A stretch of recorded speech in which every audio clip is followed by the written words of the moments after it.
And just like that, the next episode has begun. Welcome back to 2064 Read-Only Memories. I just realized that I made the previous episode 21 minutes because I was thinking Ace Attorney stuff. Anyway, I'm your host, Mega Shadow Fist. I suck at video games, I suck at commentary, and when we last left off, we were doing things, and now we're doing even more things, and everything is A-okay, just like that picture in the background. Let's go to one of the receptionist desks. Let's look at them. These reception ROMs are here to help check people in and answer questions about guests who stay here. Patient, Mega. My records indicate that you have been admitted for possible cranial trauma. You should currently be in your assigned bed, resting. While I am truly delighted to see that you have regained consciousness, I must insist that you return to your room to be examined by a medical professional immediately.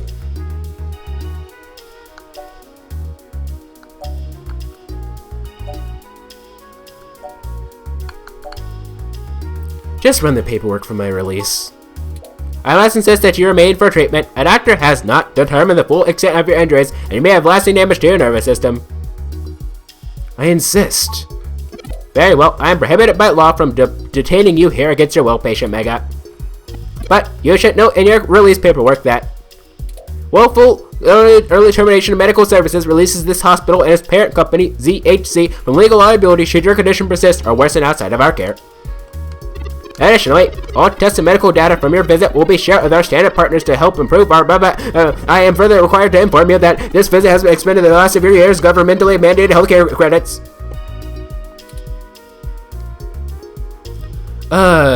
Sure?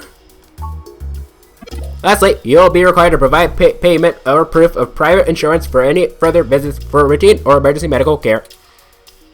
Please take care to fill out all forms thoroughly and accurately, and do have a nice day. Your medical billing makes me glad I'm synthetic. You should look for paying journalism work before you get shot again. For more paying. Well, we're free to leave. Why not head back to home first, YES? I'm sure you'd like the chance to shower, at least. For such a clean place, it sure seems to have left you feeling foul. Physically, mentally, and journalistically refreshed. You look good. If you're feeling up for it, we should go find Tomcat and tell them about what happened. They should still be waiting for us at Stardust. Let's not keep them waiting. Oh, by the way, while you were showering, I was able to replant your Crasula ovata. Oh, Crasula ovata is what it is. Don't forget to talk to it and give it some love. When I try talking to it, it doesn't even notice I'm there. Either way, our next move is Stardust.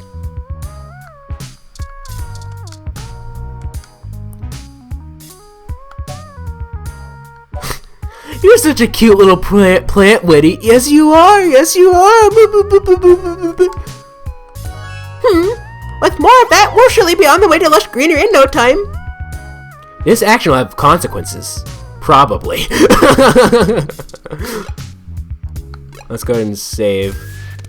I mean, you're probably, like, I forget, like, I remember in the previous recording session learning that, you know, like, or being reminded that this game doesn't auto-save, so it makes me want to just save as much as I can.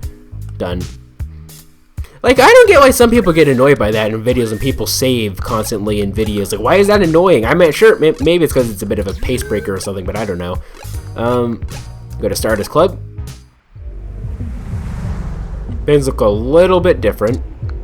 Why is there a Christmas wreath? This almost looks meticulously handcrafted, until you notice it's the exact same as the one on the front door. Oh, it is Christmas. Or actually, no, it's December. It's close to Christmas. Look at door. Actually, let's just open door. Welcome to Stardust. Whoa. Bearish bartender. I forgot what voice I gave Majid. It's the other bartender for Stardust. He's a big bearish type with a hairy chest and an oafish laugh. What voice did I give him? I forgot. Talk to bearish bartender.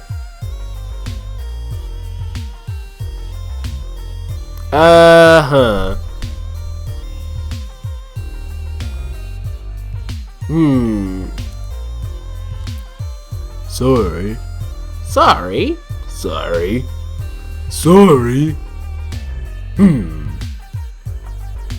Sorry.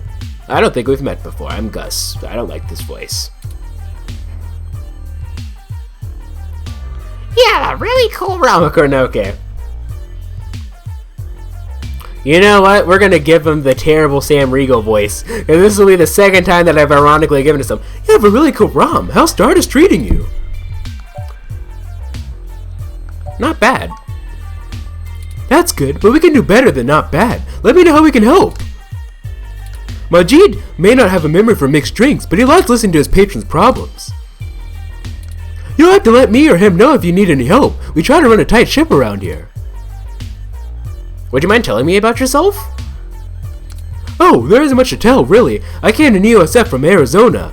Kratos! Please tell me you aren't exactly like Kratos, are you? If I enlist him, we're more thrilling. Majid needed someone good with numbers to handle back of the house sort of stuff, so here I am. Okay, so definitely not Kratos then. Good. I didn't grow up in big cities like this, and I always loved it listening to Majid's stories from the Bay. Everything is just so exciting. Do you know anything about Hayden Weber? Hayden? Oh, you're who Majid mentioned before, huh? No, sorry. I've met him since he's a regular, but I've been out and about on business. Haven't seen him in weeks. I wish I could help more. I'll let you know if I need anything else. Okay, I'm gonna get back to this, but don't feel bad if you need to interrupt me for something. Thanks, Gus. Sure thing, enjoy the bar.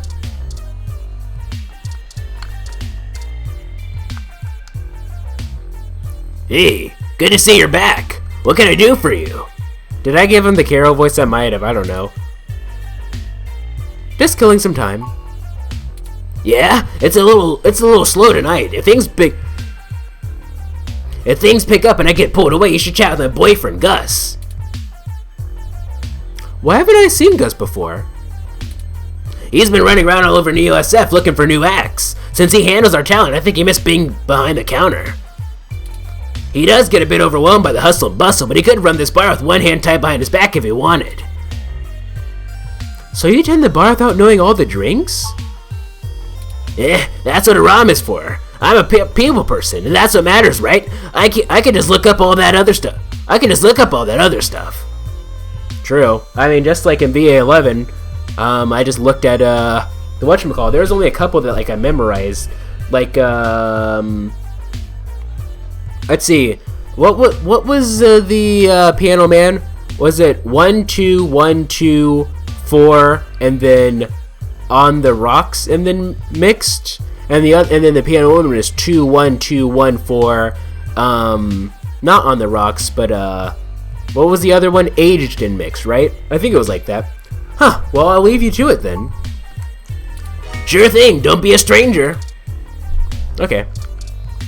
Actually, I could use a drink. Hey, good to see you back. What can I do for you? I like a drink, please. What are you having? Okay.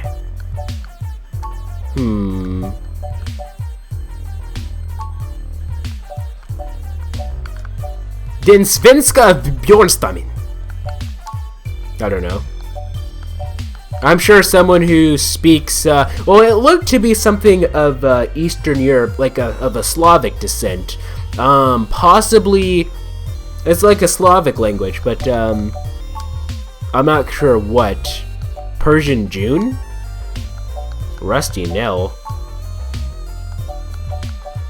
Actually, low-key, what I'm doing right now is I'm actually trying to see if I can find any VA11 drinks here. Gut Punch! Yo, here we are! So many drinks these days. Dictionary, the open alcoholopedia says. Oh, I got this, sweetie. Wait, Sometimes I think I'm just holding up the bar rather than running it. No, I just memorize all the drinks. You're better with the customers. Gut Punches. 5 bronze and extract and 1 Flanagan with optional Karmatrine, all aged and mixed. That VA11, yo! That's a drink that'll put hair on your chest. The name actually describes what you feel when you sip it. Bitter, sour, and spicy. Don't take this one lightly. This is exactly what's in VA11. Thanks, hun. Sounds good.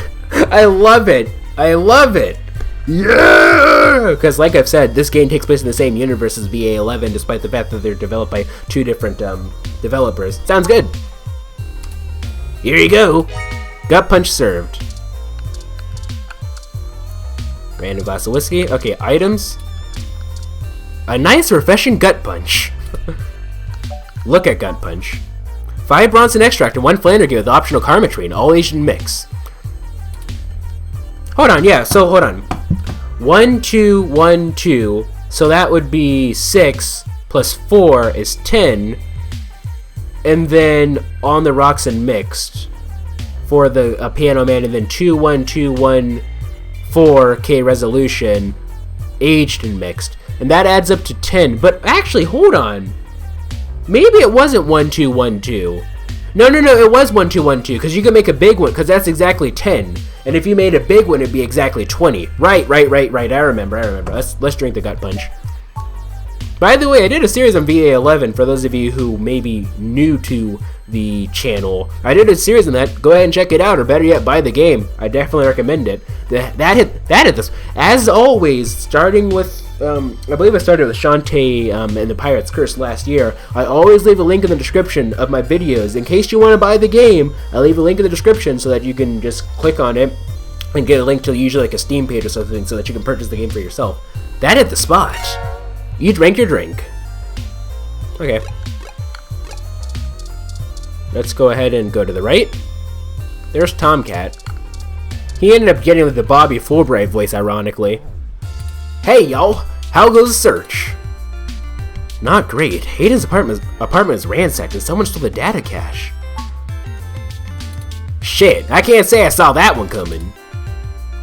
I figured that they'd nab anything they needed the first time they hit the place. Huh. Any ideas who it could have been? The walls have been spray painted with many grotesque human revolution slogans. It is possible that Hayden was targeted by the organization for his work at Parallax. While my development may have been a secret, he is rather well known for his work on virtual intelligence data. A layman would not understand the critical differences between myself and a VI, nor do I think the average Human Revolution member would care to make the distinction. Equally likely, it is an effort to throw us off the trail of who's actually done this.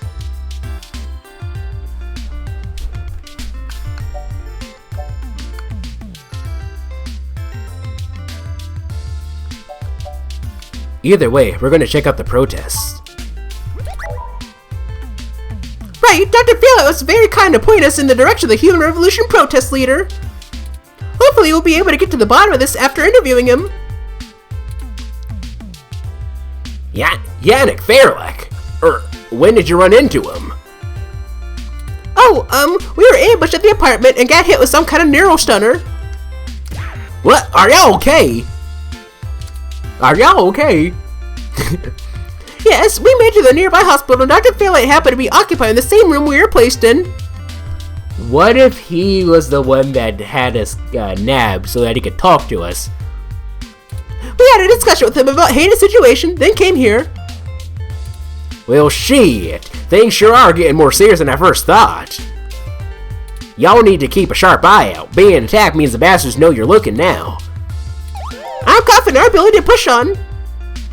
What do you know about Dr. Fairlight, Tomcat? I can't say I know much about the man.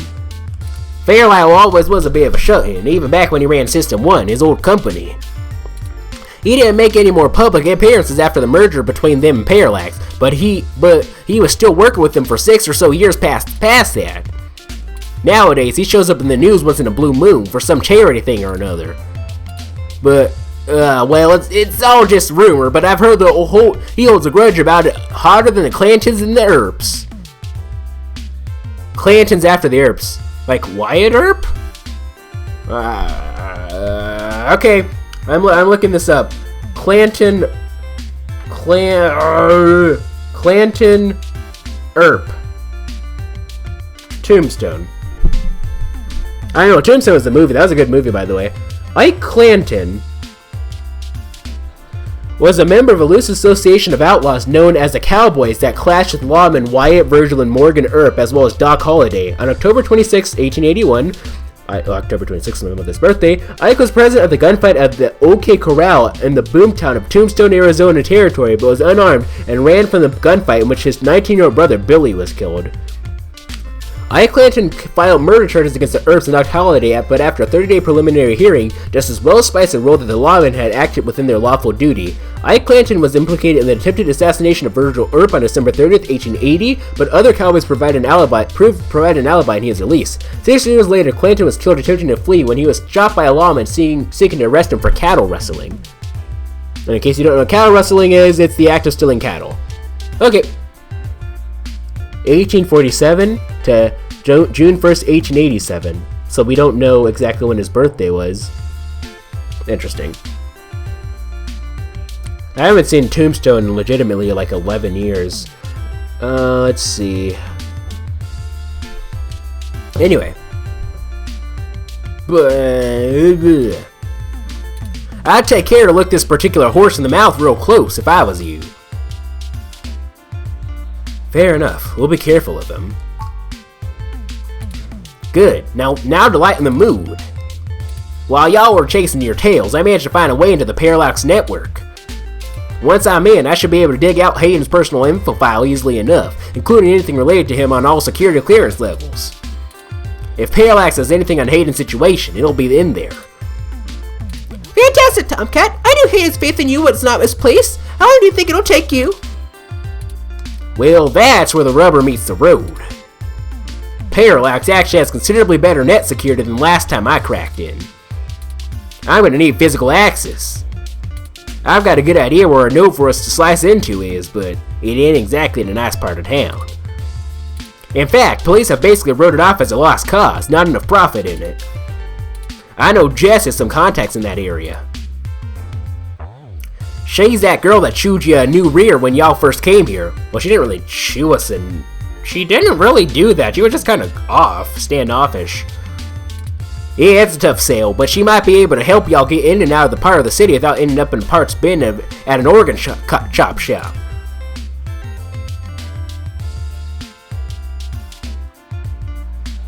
Why does Jess have... I kind of wanted to do this sarcastically. Why does Jess have contacts in that part of town? You might not be able to tell, considering her viper's tongue and penchant for hitting the clubs harder than she's got any right to, but Jess is actually an attorney. Is she an ace attorney, though? Actually, I was listening to some, yesterday, I was listening to, a lot of, Ace Attorney music mashups, and I want to do a playthrough of Miles Edgeworth Investigations 2 at some point, because, apparently we're going to get to learn a little bit more about Gregory Edgeworth, because I saw, Gregory Edgeworth a little bit and stuff, and it made me want to play it, but she specializes in defending people in violation of the Human Protection Act, and does almost all of her work pro bono. In other words, for free. That's earned her a whole gaggle of pals amongst the hybrid community around her, as you might imagine. Then how does she live if she works for free, mostly? Ain't no one gonna cross her in that part of town. Black market hybridization ain't exactly HPA compliant, if you catch my drift, and none of them ever know when they might need her to defend them in court. Profit? It's really gotten to shit since the police privatized. Hey, we ain't got it that bad. I mean, at least our police force owns its own self. I hear in San Jose, the richer neighborhoods have actually started hiring the gangs to protect their places.